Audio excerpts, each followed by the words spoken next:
Hello students, welcome to my YouTube channel. आज हम अपने इस वीडियो में क्लास 7th का land, soil, water, natural vegetation and wildlife resources का टॉपिक डिस्कस करेंगे। इस टॉपिक में हम फर्स्ट ऑफ ऑल स्टार्ट करते हैं विद लैंड रिसोर्सेज के साथ में हम अपने वीडियो को स्टार्ट करते हैं। लैंड रिसोर्सेज बेसिकली क्या है? तो लैंड रिसोर्सेज, जैसे कि हम सभी को पता है कि लैंड का मतलब ज़मीन होती है, और रिसोर्सेज के लिए हमने ऑलरेडी हमारे फर्स्ट चैप्टर में जो हमारा वीडियो था फर्स्ट चैप्टर का, उसमें हमने डिस्कस किया था कि क्या क्या जो रिसोर्सेज होते हैं वो क्या क्या हैं। तो जो लैंड है वो एक नेचुरल रिसोर्सेज है, और ये इंक्लूड करता है जो भी नेचुरल ऑकरिंग, जो भी हमारे कंपोनेंट्स ऑफ लैंड होते हैं जो कि डिफरेंट पर्पस के लिए यूज़ किए जाते हैं, उसे हम लैंड रिसोर्सेज बोलते हैं। अब इसमें हम देखते हैं हमारी जो ज़मीन है हम उसको कितने अलग अलग तरीक़ों से यूज़ करते हैं, मिनरल्स, एग्रीकल्चर, फॉरेस्ट। तो इस तरह से लैंड रिसोर्सेज को हम यूज़ करते हैं। लैंड यूज़ के कुछ टाइप्स भी होते हैं, चाहे वो नेशनल पार्क है, वाइल्ड लाइफ रिफ्यूजीज़ है, forest, wild land, agricultural land, urban lands. तो इस तरह से हम अलग अलग तरीके से हमारी ज़मीन को यूज़ करते हैं। अब जो ज़मीन है अगर हम देखें तो उसमें बहुत सारी ऐसी चीज़ें होती हैं जिन्हें हम शायद कभी ऑब्ज़र्व भी नहीं करते।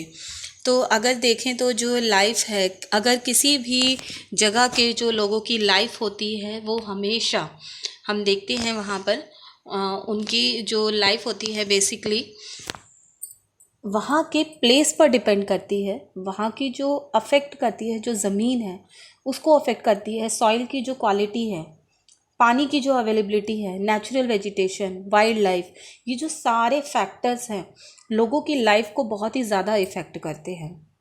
नेचुरल रिसोर्सेज जो होते हैं वो ऐसा नहीं है कि नेचुरल रिसोर्सेज जो है वो पॉपुलेशन डिटरमाइन करती है, नहीं।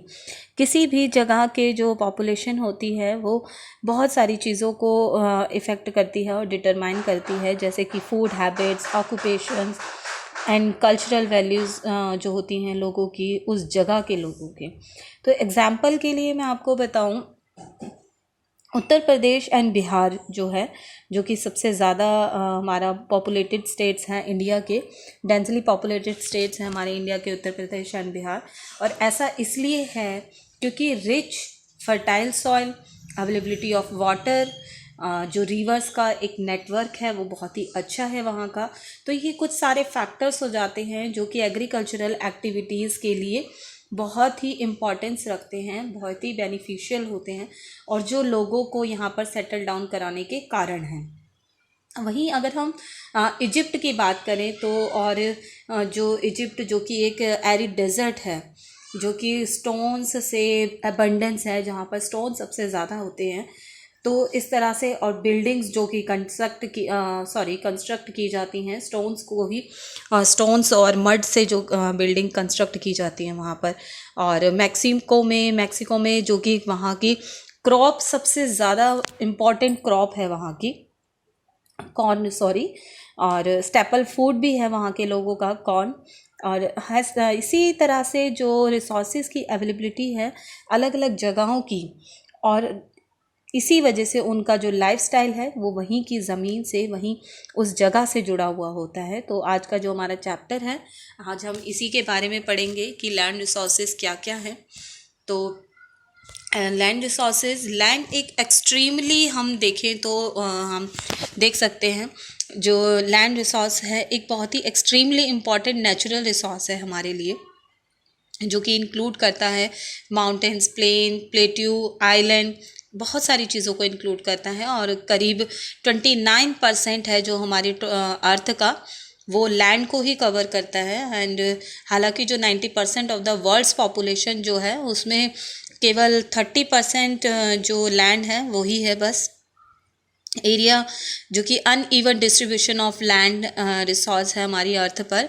अब जो river valley, plain area, fertile soil, grassland, इस तरह के भी प्लेसेस को कवर करती है हमारी अर्थ, जो कि डेंसली पॉपुलेटेड एरिया है। और वहीं जो स्टीप स्लोप्स हैं, rugged terrain, extremely hot cold region, waterlogged area, desert area, thick forested region, जहाँ पर ये ऐसे एरिए हैं जहाँ पर स्पार्सली पॉपुलेटेड मिलती है, दैट मीन्स आपको बहुत कम पॉपुलेशन देखने को मिलती है।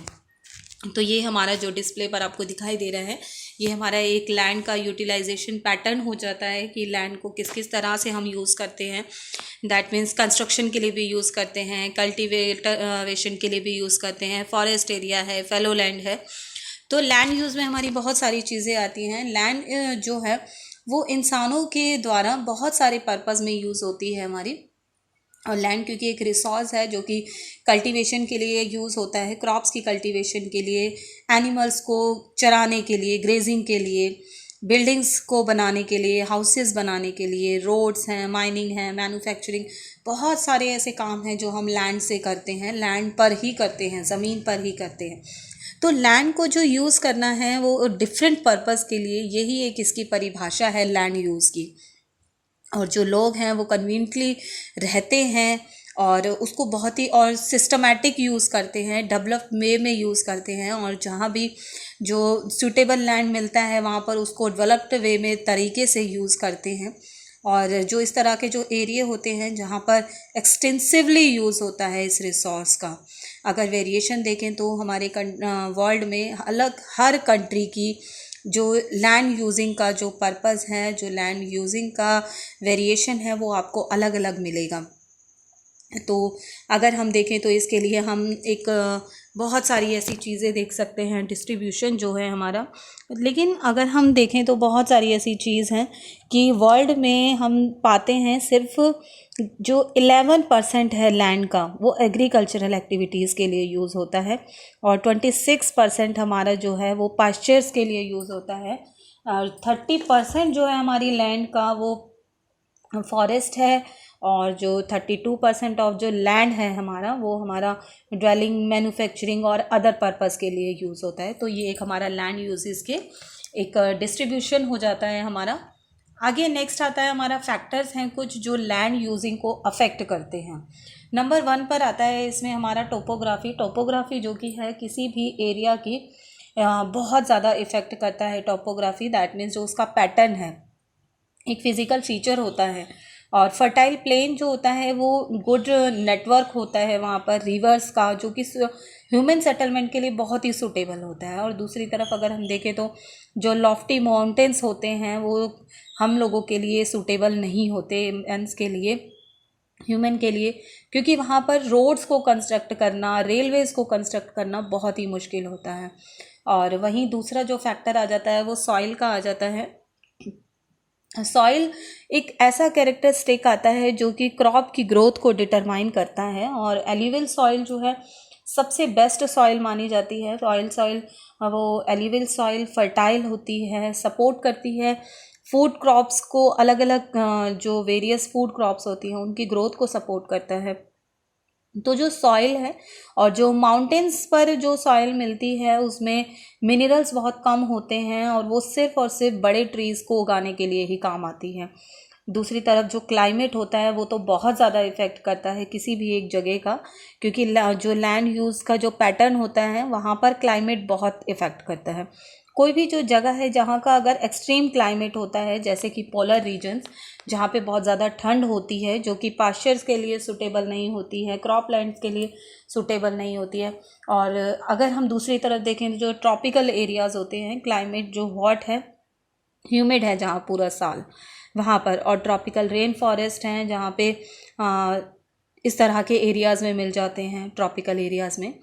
नेक्स्ट आता है हमारा मिनरल्स। मिनरल्स भी बहुत इफ़ेक्ट करते हैं, क्योंकि अगर हाई डिपॉजिटेड है मिनरल्स की तो वहाँ पर माइनिंग होती है, माइनिंग एक्टिविटी सबसे ज़्यादा पॉपुलर होती है, और जो इंडस्ट्रीज़ हैं वो इस प्रोसेस को करती हैं और वहाँ पर सेटअप होती हैं मिनरल्स के लिए।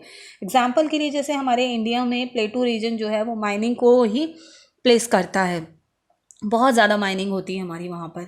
अवेलेबिलिटी ऑफ वाटर है, तो वाटर जो है हम सभी को पता है हमारे लिए कितना एसेंशियल है हमारे जीने के लिए, और ह्यूमन सेटल डाउन के लिए भी देखें तो जहाँ पर रेन से या फिर रिवर से पानी की अवेलेबिलिटी हो, ईजीली अवेलेबिलिटी हो, वहाँ पर पॉपुलेशन ज़्यादा होती है, और जो एग्रीकल्चर है वो भी बहुत अच्छे से फ्लॉरिश होता है, क्योंकि पानी की अबेंडेंट सप्लाई होती है, तो वहाँ पर जो एग्रीकल्चर है वो बहुत ही अच्छा फ्लॉरिश करता है।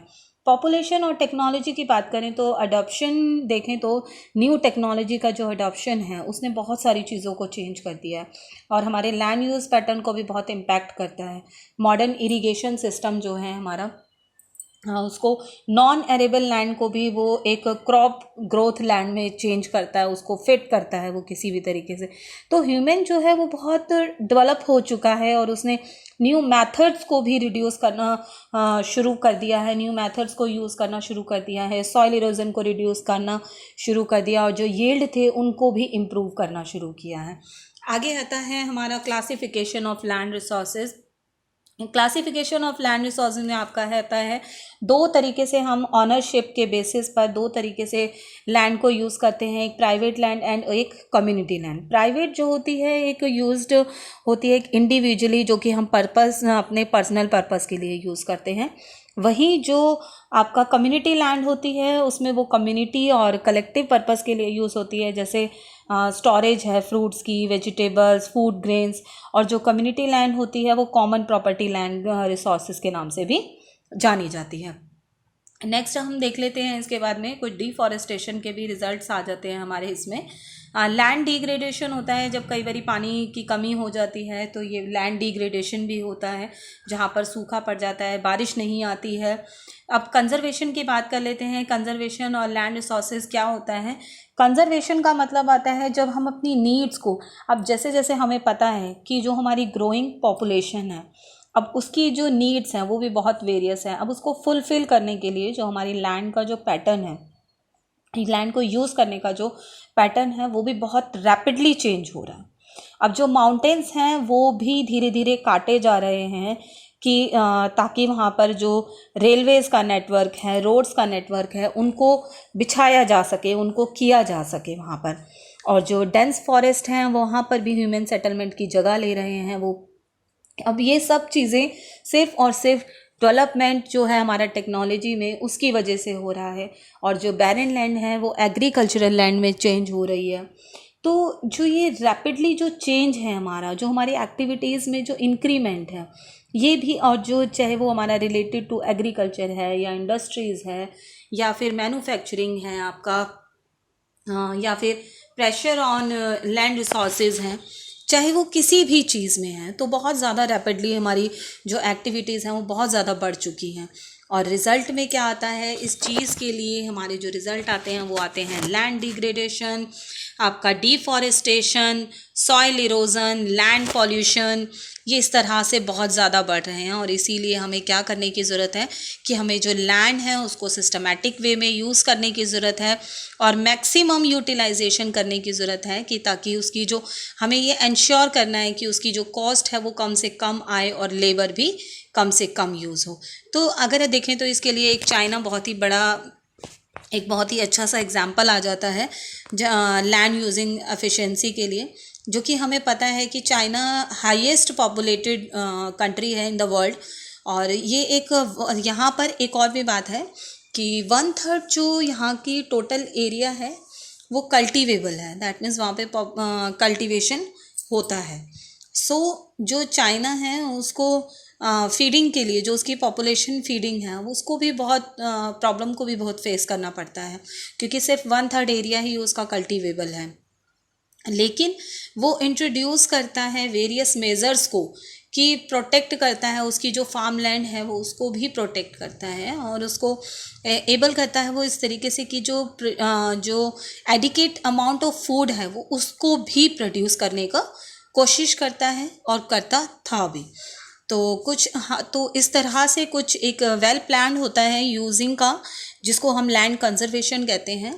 और इस चीज़ को इंश्योर करने के लिए कि लैंड यूज़ को वेल प्लान्ड इंश्योर करने के लिए और मिनिमाइज लैंड डिग्रेडेशन करने के लिए कुछ स्टेप्स लेने चाहिए, जैसे कि जो अफॉरेस्टेशन है उसको प्रमोट करना चाहिए। दैट मीन्स हमें ज़्यादा से ज़्यादा पेड़ लगाने चाहिए। जो केमिकल फर्टिलाइजर्स हैं उनको यूज़ करना चाहिए, इंसेक्टिसाइड्स को रेगुलेटेड करना चाहिए।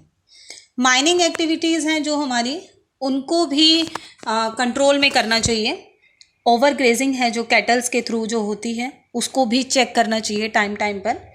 इंडस्ट्रियल एफ्लुएंट्स हैं जो, उनको भी ट्रीट करना चाहिए कि ताकि जब वो अपना जो इंडस्ट्रीज़ का जो उनका डिस्चार्ज निकलता है उसको वो पहले ढंग से उसको ट्रीट करें जब वो ज़मीन में या नदियों में उसको डालते हैं।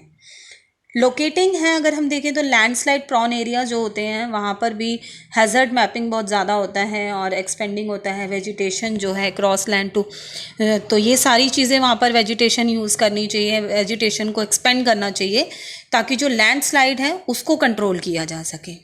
और कंस्ट्रक्शन नहीं होना चाहिए जहाँ पर लैंडस्लाइड प्रॉन एरियाज़ जो होते हैं वहाँ पर कंस्ट्रक्शन अलाउड नहीं होना चाहिए।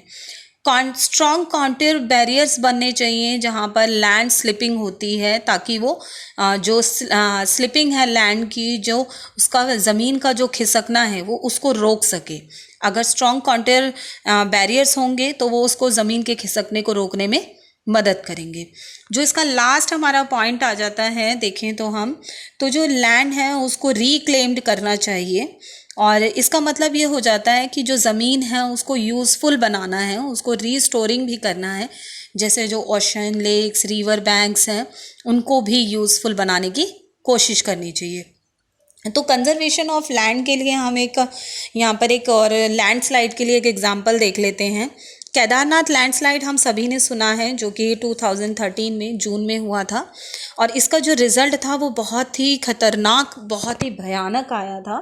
रिज़ल्ट में इसका जो था वो डिवास्टेटिंग फ्लड बहुत आई थी वहाँ पर, और करीब 5700 जो लोग थे डेड रिपोर्टेड किए गए थे, और 4200 से भी ज़्यादा जो गांव थे उन्होंने डैमेज को सफ़र किया था। तो सिर्फ़ और सिर्फ इस ब्लड की वजह से और लैंडस्लाइड की वजह से। तो ये जो हमने आज स्टेप्स जो डिस्कस किए हैं हमारी, ताकि लैंड कंजर्वेशन हो सके, तो कहीं ना कहीं ये हमारी सारी चीज़ें जो बाढ़ है हम उसको रोक सकते हैं। आज की वीडियो में बस इतना ही। Thanks for watching this video. Please like, share and subscribe my channel.